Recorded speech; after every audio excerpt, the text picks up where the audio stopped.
Hello दोस्तों, कैसे हैं आप सब लोग। उम्मीद करता हूं काफी अच्छे होंगे। तो दोस्तों, आखिरकार अदानी ग्रुप ने हिंडनबर्ग को जवाब दे ही दिया। पूरे 413 पन्नों की पीडीएफ निकाली है जिसके अंदर हिंडनबर्ग के सारे सवालों का जवाब दिया गया है। और उसके अंदर उन्होंने कहा है कि जो सारे आरोप लगाए गए हैं हिंडनबर्ग के द्वारा, ये सारे झूठ हैं, निराधार हैं और उसके अलावा दुर्भावनापूर्ण बताए गए हैं। तो ये रिपोर्ट कल संडे को आई है और जैसे ही आई है तो सुबह सोमवार को मार्केट के अंदर अगर आपने नोट किया तो अदानी के काफी शेयरों के अंदर हमें तेजी देखने को मिली है। हालांकि उसके बाद कुछ शेयर जो है डाउन हुए थे, पर ये पॉजिटिव बात है कि आज अदानी के 4 शेयर पॉजिटिव मतलब बढ़त के साथ बंद हुए हैं, जिसके अंदर अदानी इंटरप्राइजेस 4% की बढ़त के साथ बंद हुआ है। और ये हाईएस्ट आज 10% की बढ़त बनाई थी इसने, मतलब 3000 के ऊपर इसने आंकड़ा क्रॉस कर लिया था। और उसके अलावा 3 शेयरों के अंदर और तेजी देखने को मिली है, जिसके अंदर अदानी पोर्ट्स है, अंबुजा है, एसीसी।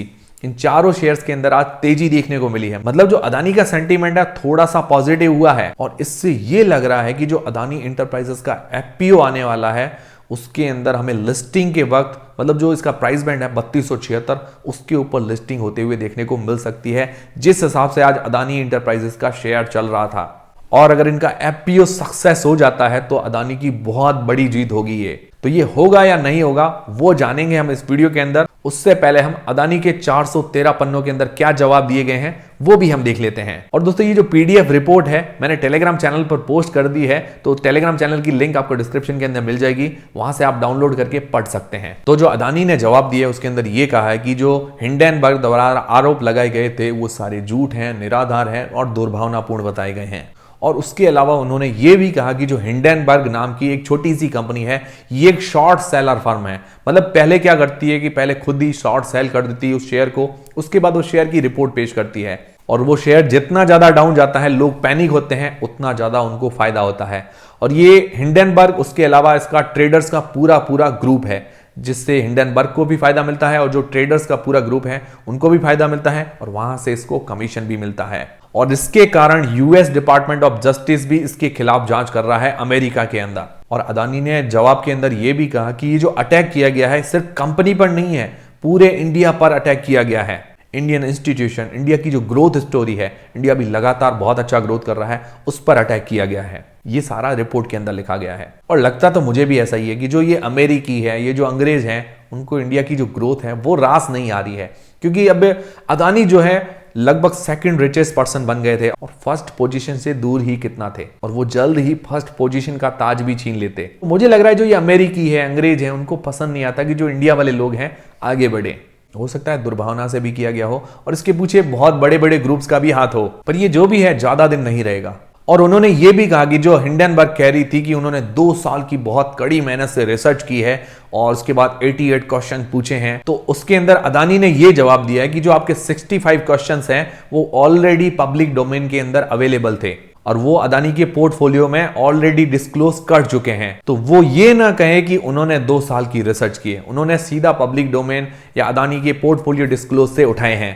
ये हिंडनबर्ग की कोई रिसर्च नहीं है। और पीछे बचे 23 सवाल, जिसके अंदर 18 क्वेश्चन जो है पब्लिक शेयर होल्डर्स और थर्ड पार्टी के रिलेटेड है, अदानी से रिलेटेड ही नहीं है। और 5 जो क्वेश्चंस है उसमें बेसलेस एलिगेशन लगाए गए, मतलब निराधार आरोप लगाए गए हैं और ये इंडियन कोर्ट्स के अंदर ऑलरेडी निर्दोष साबित हो गए हैं। तो ये सारा इनके जवाब के अंदर लिखा गया है। और उसके अलावा इन्होंने अपने जो 413 पन्नों का जवाब है उसके अंदर अपनी ग्रोथ, अपने इबिटा और उसके अलावा अपने रेवेन्यू के बारे में भी बताया है। और उसके अलावा जो डेब्ट का पैसा है कहां कहां कैसे यूज हो रहा है और फ्यूचर में कैसी ग्रोथ है अदानी ग्रुप की, तो वो सारी चीजें उसके अंदर बताई गई है। और उन्होंने ये भी कहा कि जो अदानी ग्रुप के ऊपर डेब्ट है करीबन 2 लाख करोड़ रुपए से ऊपर का, वो काफी लोग ये हल्ला मचा रहे थे कि जो सरकारी बैंक है वो सारी डूब जाएगी, उन्होंने बहुत ज्यादा लोन दिया है जिनको पीएसयूज बोलते हैं। तो 2016 के अंदर जो अदानी के पास डेब्ट मतलब लोन था करीबन 55% के आसपास पीएसयूज से, मतलब जो ये गवर्नमेंट बैंक है उनसे था। और अभी अगर 2022 के अंदर देखें तो उनके पास पीएसयू मतलब जो गवर्नमेंट बैंक है उनसे लोन जो है सिर्फ 25% का है और बाकी जो 37% का लोन है बॉन्ड से आया है और 18% लोन ग्लोबल बैंक से है, मतलब जो विदेशों की बैंकें हैं वहां से लिया गया है। तो इंडियन बैंक्स पर जो खतरा बता रहे हैं इतना ज्यादा खतरा नहीं है और ना ही इतना ज्यादा लोन लिया गया है इंडियन बैंक से, ये भी अपनी रिपोर्ट के अंदर उन्होंने बताया है। और उन्होंने ये भी बताया कि जो अदानी ग्रुप की सारी कंपनीज है वो फंडामेंटली स्ट्रांग है, उनके करंट प्रोजेक्ट्स, फ्यूचर के प्रोजेक्ट्स काफी अच्छे चल रहे हैं। तो जो ये रिपोर्ट आई थी उसके बाद कुछ शेयरों के अंदर हमें आज तेजी देखने को मिली, और उसके अलावा जो अदानी इंटरप्राइजेस है उसका शेयर जो है करीबन आज 10% की बढ़त के साथ गया था। मतलब 10% की उसने बढ़त बनाई, फिर आज 4% की, लगभग 4% की बढ़त के साथ बंद हुआ है। करीबन 2869 रुपए पर यह बंद हुआ है अदानी इंटरप्राइजेस, और उसने जो हाईएस्ट बनाया था 3038 रुपए। और उसके अलावा अदानी पोर्ट्स, एसीसी, अंबुजा, इनके अंदर भी आज तेजी देखने को मिली है, और ये चारों शेयर आज बढ़त के साथ बंद हुए हैं। और हालांकि कुछ शेयर्स के अंदर लोअर सर्किट भी लगे हैं, पर यह पॉजिटिव बात है कि 4 जो शेयर हैं उसके अंदर पॉजिटिव सेंटीमेंट हमें देखने को मिला है, स्पेशली अदानी इंटरप्राइजेस के अंदर, क्योंकि अदानी इंटरप्राइजेस का एफपीओ चल रहा है, और जिस हिसाब से आज तेजी देखी गई है उस हिसाब से लग रहा है कि अदानी इंटरप्राइजेस की जो लिस्टिंग है वो हमें काफी अच्छी देखने को मिल सकती है। और अगर ऐसा हो जाता है तो ये अदानी की बहुत बड़ी जीत होगी। और आज जिस हिसाब से तेजी देखने को मिल रही है उस हिसाब से लग रहा है कि लिस्टिंग आने तक इस शेयर की प्राइस 3276 जो इसका प्राइस बैंड है उससे ऊपर भी हमें देखने को मिल सकती है। आपको क्या लगता है, ऐसा होगा या नहीं होगा? मुझे कमेंट करके जरूर बताइएगा। फिर दोस्तों ये अदानी ने अपने जवाब दिए थे, उसके बाद हिंडनबर्ग ने आज ट्वीट किया था, सुबह ही ट्वीट किया था। उन्होंने ये कहा था कि जो राष्ट्रवाद का सहारा लेकर हमारे क्वेश्चन से आप बच नहीं सकते हैं, और उन्होंने ये भी कहा कि आपने हमारे सवालों के जवाब नहीं दिए हैं, और उन्होंने कहा कि हमारे 88 सवालों में से सिर्फ आपने 62 सवालों के ही जवाब दिए हैं। तो ये सारा वापस जो ट्वीट वगैरह आया था हिंडनबर्ग की वापस रिएक्शन है वो मैं आपको बता रहा हूं। और बाकी मुझे लगता है जैसा कि उन्होंने मेंशन किया है, अदानी ने अपने जवाब के अंदर मेंशन किया है कि 88 में से जो 65 क्वेश्चंस हैं वो ऑलरेडी पब्लिक डोमेन के अंदर अवेलेबल हैं, जिनके वो जवाब दे चुके हैं। और पीछे बचे जो 23 सवाल उसके अंदर 18 सवाल जो हैं अदानी ग्रुप से ही रिलेटेड नहीं है। जो 5 एलिगेशंस लगाए गए हैं वो निराधार हैं, और ये इंडियन कोर्ट्स के अंदर भी निर्दोष साबित हो चुके हैं। तो ये जो एक्शन रिएक्शन आज की तारीख में चला है, तो ओवरऑल कंक्लूजन ये है कि जो अदानी ग्रुप ने जवाब तो काफी दिए हैं, और हिंडनबर्ग जो है मुझे लगता है एक शॉर्ट सेलर फर्म है,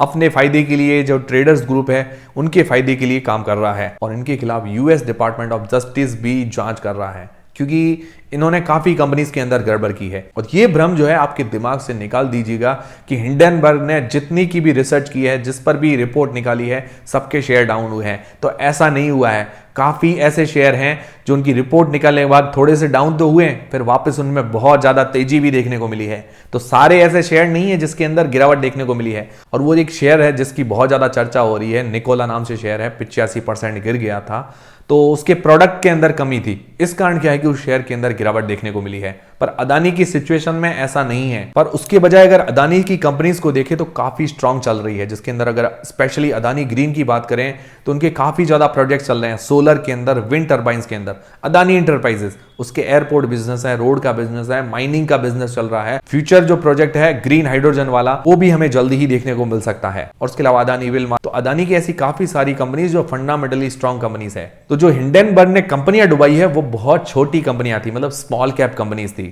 और इसके बारे में मैं अगले वीडियो के अंदर भी आपको जानकारी दूंगा कि कौन से ऐसे शेयर हैं जो हिंडनबर्ग की रिपोर्ट के बाद चढ़े भी हैं, सारे शेयर नहीं गिरे हैं। तो ये भ्रम आपके दिमाग से निकाल दीजिएगा। अगले वीडियो के अंदर मैं आपको ये सारी चीजें क्लियर कर दूंगा। और ऐसा नहीं है कि मैं अदानी का पक्ष ही ले रहा हूं, ये जो भी आरोप लगाए गए हैं ये बाद में साबित होंगे या नहीं होंगे वो बाद में पता चलेगा।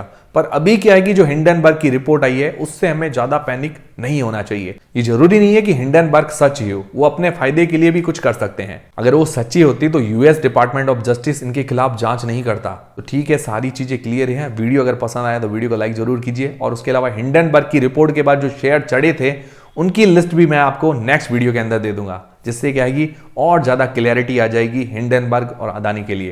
तो दोस्तों मिलते हैं अगले वीडियो के अंदर। और दोस्तों टेलीग्राम, इंस्टाग्राम और फ्री में डीमैट अकाउंट सबके लिंक डिस्क्रिप्शन के अंदर है।